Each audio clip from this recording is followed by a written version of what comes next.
कि हम सब भारतवासी मूल निवासी हैं, हम गर्व से कहते हैं कि हम आदिवासी हैं क्योंकि हम आदिदेव को मानते हैं। लेकिन बांसवाड़ा डूंगरपुर से आने वाले सांसद जी के दिमाग में यदा कदा इस तरह का विचार आते हैं जो मुझे लगता है कि वो औपनिवेशिक विचार से प्रेरित है, चर्च से प्रेरित है, क्योंकि उनके विचार में यही लगता है। उन्होंने हाल ही में उन्होंने वक्फ बोर्ड के संशोधन के बारे में जो एक अधिनियम आया उसमें उन्होंने जो स्टेटमेंट दिए वो पूरी तरह से मुस्लिम केंद्रित विचार दिया। उन्होंने आदिवासी केंद्रित, भारत केंद्रित, 5वीं अनुसूची केंद्रित नहीं दिया।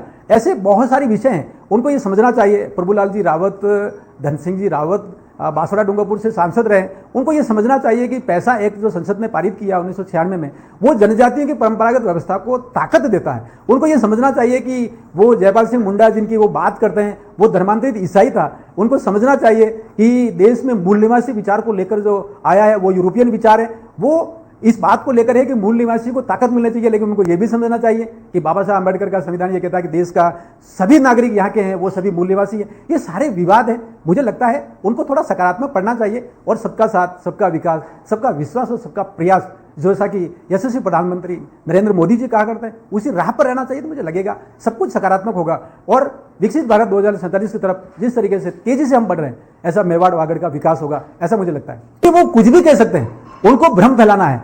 और ये वही कांग्रेस का इकोसिस्टम है जिसमें जो रावत सरनेम लिखने वाले लोगों को रावत जाति बना दिया गया और उनको ओबीसी में डाल दिया गया। ये 2.5 लाख लोग हैं।